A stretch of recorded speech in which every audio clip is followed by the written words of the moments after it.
You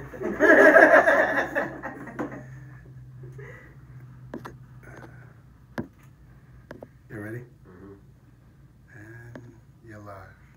All right, welcome. We are live. You're here. 108 Praise Radio, straight up, no chaser. I am your host, one of your hosts, Pastor Nick, and my awesome wife, Dr. Rhonda Travitt. We are coming at you, coming to you, coming for you today. And tonight we are not alone. Tonight we are going to be talking about divorce. So we ask you guys, please tune in. You can go to YouTube, send in your questions, or you can call in 770-988-6461. So now we're going to get into tonight's show. We're going to introduce our panel today, starting on my left. I'm Jackie Jackson. I'm Candace Daly. I'm Ebony. All right. So you already know once we introduced ourselves, so we're going to get into tonight's show. Tonight, once again, we're talking about divorce. So again, if you can relate, please call in. If you think you might be heading that direction and you want some tips, again, still please call in, and we'll show you the best we can to help you guys out and to assist in any kind of way. Of course, this show we're always transparent. We hold no punches. And yeah, so we will get into tonight's show. So yeah. We talked about every relationship. We talked about marriage, and we talked about singles and divorce. Divorcees have a voice as well. And so we definitely wanted to hear those that survive, because I do believe that you survive a divorce. You just don't go through a divorce. I believe that you survive a divorce. And so we just wanted to hear. And Miss Jackson, Jackie, how many years were you married? I was married 25 years. And Miss Daly, Candace? Yes, 10 years. And 2 years. 2 years. So we have a diverse panel here. So tell me. Still married. And we're still married. Praise the Lord. So I guess I want to know, when did you know that it was time to let go? For me, I knew when he got on drugs and my family started going down. Everything was going downhill. No more money coming in. Everything that came in was going back out. He was lying about it. It was affecting my children. I knew then, it's time to go. It's time to get up out of here. Wow. So the drugs and the finances and everything. Emotionally. Yes, I mean, when somebody is taking from you is one thing, but when they start taking from your kids, that's something else. When you see the heartbreak on your kids because their little allowance or their little money that they work for, their birthday money, somebody is now taking their money from them. As a mom, that's a no-no. You just don't do that. Absolutely. You don't do that. And Candace, when did you know that it was time to let go? Wow. Because there's kids. You have kids. I have kids. Well, you know, our story is a little different because we got married twice. So my husband and I were married, divorced, married again, had another child, and divorced. And so, honestly,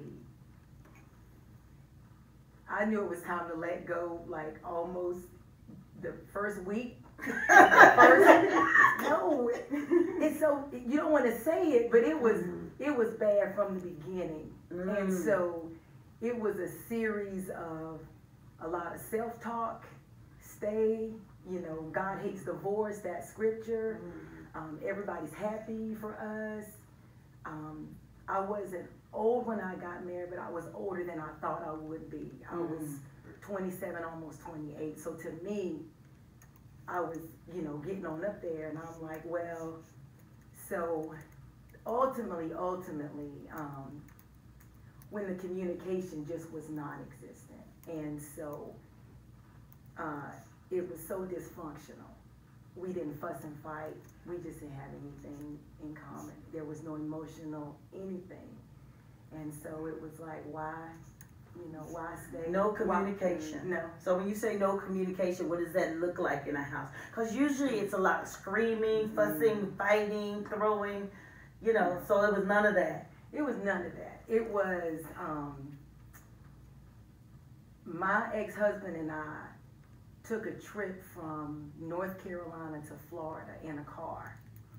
And I think we had enough conversation to fill up about 10 minutes. Wow. From North Carolina to Florida. Now, at the time, the marriage was bad by then. but that wasn't abnormal. It wasn't like, oh, we don't have anything to say. It was like, oh, once again, we have nothing to say. So it was, it was to that point. And I don't want to jump ahead, but I still have my calendar where I would write down in my calendar when I cooked, when we had sex, so I couldn't be accused of not cooking and not performing as a wife, because there was nothing to motivate except for just a desire to try to do what was right. So Wow. it had gotten to that. That's Yeah, it had okay. gotten to that. So that means communication is bad. When I gotta write down to yeah. serve you and to please you because there's no connection, no emotional bond. Wow. What do you think about that? No, I mean, you know, it's wow. I mean, because, you know, a lot of times people throw around that, you know, they throw around the scripture, and it's like you're supposed to hang in there, you're supposed to take it and just endure, and it'll be okay. And even as a pastor, I wouldn't suggest divorce to anyone, but at the same time, you have to kind of know your limitations and your boundaries, and if there is no change, or there's not even an attempt to try to change, I mean, then what do you do? Do you really believe that it's God that you stay in a situation that He's not really blessing anymore? You know what I'm saying? So it takes two to make it work, and it's not just the effort of one. Yeah, So, that's good. Okay. And Ebony, you're young. Yes. Can I ask you how old you are? I am 25. And you were how old when you got married? I was Facebook, 4 apparently. years old. Carry one. And how long were you married? I was married for 2 years. For 2 years. And tell me about your marriage. What happened? Well, When did you know? I knew it was time to just let it go when I came home one day after leaving for a vacation for like 2 days. I came home and there was a Kroger bag with an open condom wrapper in there. Oh boy, yes. And I was like, oh, we're real bold. Okay, so time to go. Because a year before that, I found out that he had had sex with my sister. So I was like, I tried to make it work. Hold up. It's good. That's a That shit is with Pat. You said you had sex with your My sister. sister. Yes. So that progressively got worse. Yes. How did you get through that emotionally? And are you? Because divorce is something that you survive. It's I hate to say get through, but how did you survive that? Because it's trauma. It is. It's emotional trauma. I believe it's just like post-traumatic stress. You know? Yeah. It is. So how did you survive that? I feel like I'm still surviving. Amen. It's literally a day-to-day thing. Like, you know, it's not a day that it doesn't come to my mind. So I feel like I'm still just getting over it. Mm-hmm. And I constantly, every day say, I forgive him, I forgive her, because I can feel, you know, you feel the anger. Come on. And it's like, people have days of anger, but I feel like I had months of anger. Yeah. And you're so bitter, and you're just so mad at, you know, I can get over them sometimes, but sometimes I'm more mad at myself than I am them, because I'm like, I saw that.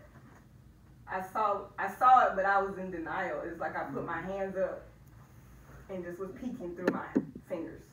Wow. Like hoping that this is not what I see. Wow. and I think that's like one of the toughest things about marriage is just that, you know, you try so hard to make it work, even when it's obvious and evident that there are problems, yet still, you know, I like the analogy is what she used, like you kind of put your hands over your face and you try to peek through the cracks and praying that the areas that your fingers cover up are the areas where they're messing up. And the areas where you can see through, then that's the good parts. But in actuality, it's just, it's really what it is, you know, because if you think about it, if you put your hands on your face, your fingers are bigger, so there's more space you're covering up than what you're actually seeing through. So you're hoping to see the good, but that's very, you know, that's a thin place. So that's, wow. And so the one of the things that when you said that and the covering up, I think about the secrets that we keep leading up to divorce.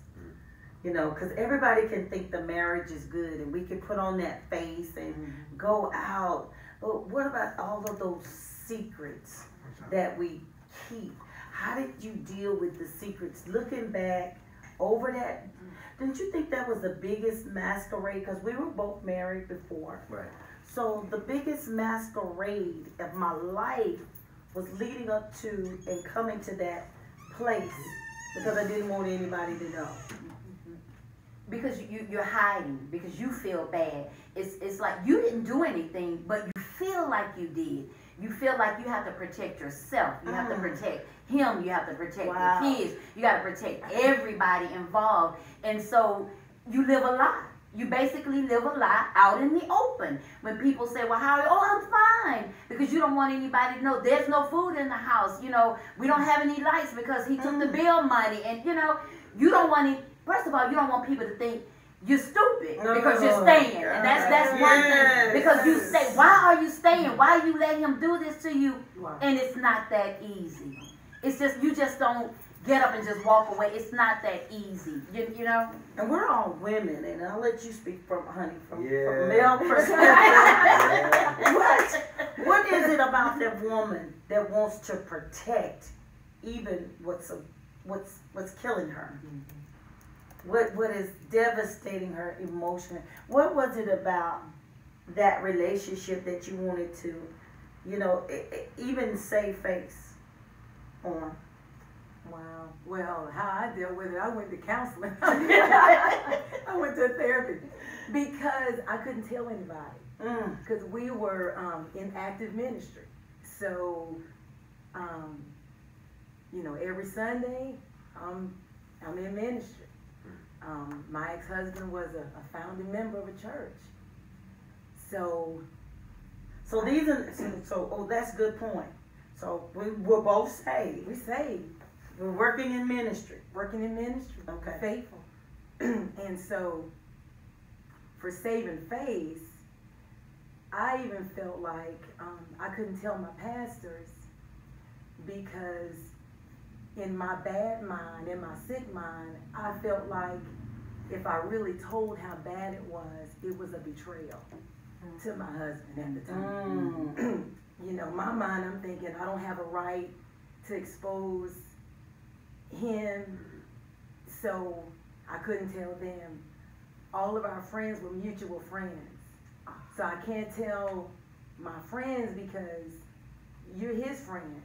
And if I tell, you know, I felt it was, you know, betrayal.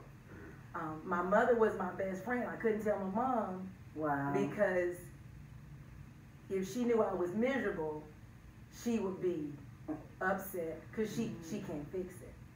And so I would go sit and talk to that lady.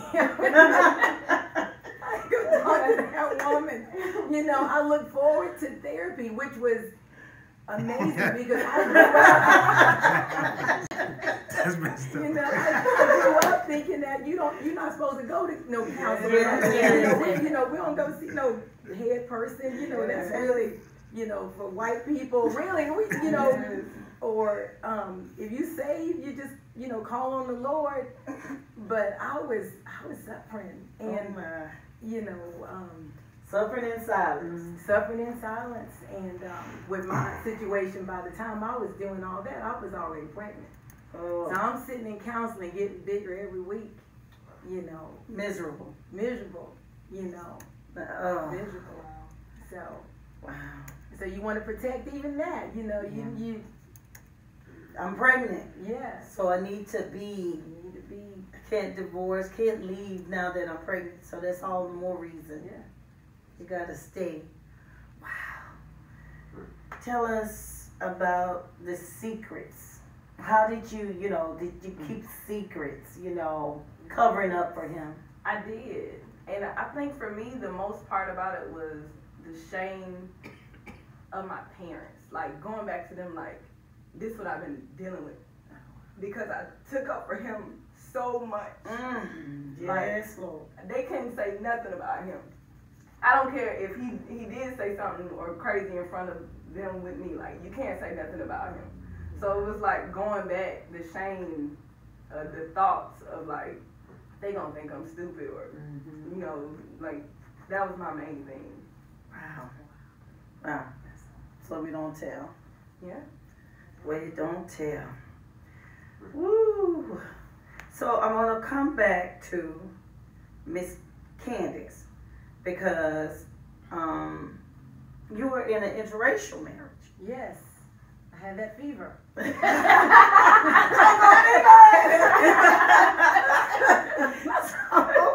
so tell us about, you know, the dynamics because, you know, culturally speaking, it's different. So tell us how, and I guess now that we understand that, you can understand a little bit better how you could drive, because you know, drive in a car, black couples in the car for 10 hours and not say nothing but 10-minute conversation. So how were the dynamics with that? Well, the dynamics with that, wow. Early on, like right after we were married, I remember him making a comment that he was glad, or his family was glad, that at the time our pastor was not loud. So what that was really saying was, you know, you're almost white, or the way you behave, or the way you, so it's not that much of a leap for me culturally to be in this situation. So, you know, from time to time things would come up, but I didn't pay much attention until we were divorced, or going through a divorce. And things like the distance of his family. Were you ever really close to his family? No, but we were friendly. And they were very cordial. To be honest, you know, him and his family weren't extremely close, but, you know, close enough, you know, friendly, you know, they would reach out from time to time. But when everything was over, it was, you know, as if I never existed. Wow. So some of that I think is cultural, because you know, like in our culture, your aunts are like your second mom, like you know, aunts and great aunts. But it wasn't that way. So to the point that now, if his family were to see our kids, they may not know who they are. So there's no communication, no phone calls, no Christmas. No, nothing at all. Wow. Nothing at all. So to be fair, some of that is just that particular family. But then you know, in my mind, you wonder why is it so easy to be disposed of like that? Is it because I'm black? Is it, you know, were you expecting all along? I remember feeling so awkward when I went to visit one time aunt and uncle, and they were watching the clumps. I was like, oh no, oh no. You know, they felt some kind of way too. You know, they were laughing, and I walk in, it's like, no. You can see that. You know, they were nice people. I must say, they're nice people. But you know, culturally, it's a difference. It's a difference. It is a difference. Okay. What do you think about that from a male's perspective? I mean, my situation was actually a little different. After the divorce, there really wasn't any communication, so I kind of experienced some of what, you know, Ms. Candace was referring to. You know, but as far as the divorce itself, if I had to say, I think I pretty much kind of, you know, I was the person that fought for that situation, although I was also the person that, you know, actually went and filed the paperwork too. So it's a little different. I was kind of on the opposite end, I guess, of what you guys are sharing. You know, so there were some things that I did not do. It wasn't cheating or anything like that. It's just, you know, so from my understanding, it's a little different. And yeah, so I was on the opposite end of that situation. But still, you know. When you say the opposite end, tell me. Meaning, meaning I wasn't the person that was, I guess, hurt or the victim. Okay. But after it was said and done, I actually felt like I was. But, being a part of this ministry and getting clarity on top of deliverance, I realized I wasn't a victim, that I was a strong cause of why the relationship didn't work. So, I had to come to grips with that reality. But, I was on the opposite end of that. So how about everybody, we know what the relationship was, but in drugs and this and that, but coming to terms, can you see your part? What we did wrong, or she's like, I did nothing wrong. No, I was perfect. It was just I was awesome. Yes, I can. Yeah. I mean, even though I felt like at the time I was a good woman, that I did nothing wrong, looking back, yeah, I see my part in it, And it took me a lot of years to realize that I played a part in it. Give me an example of what you realized, coming 25 years. What I realized that, first of all, I tried to make him be something that he wasn't. That was first of all. I couldn't accept that he was who he was. I had this great expectation. I had this Cosby marriage in my mind. I really did. I'm serious. And so that's what I wanted, and that's what I was trying to create. Well, he wasn't Cosby. He was Family Guy. You know what I'm saying? So I was trying to make something out of something that just wasn't there, and that was my biggest mistake. I didn't know how to allow him to be him. I wanted him to be who I wanted him to be. Wow. And yeah. Candace, can you say what was your mistake? I would say my first mistake was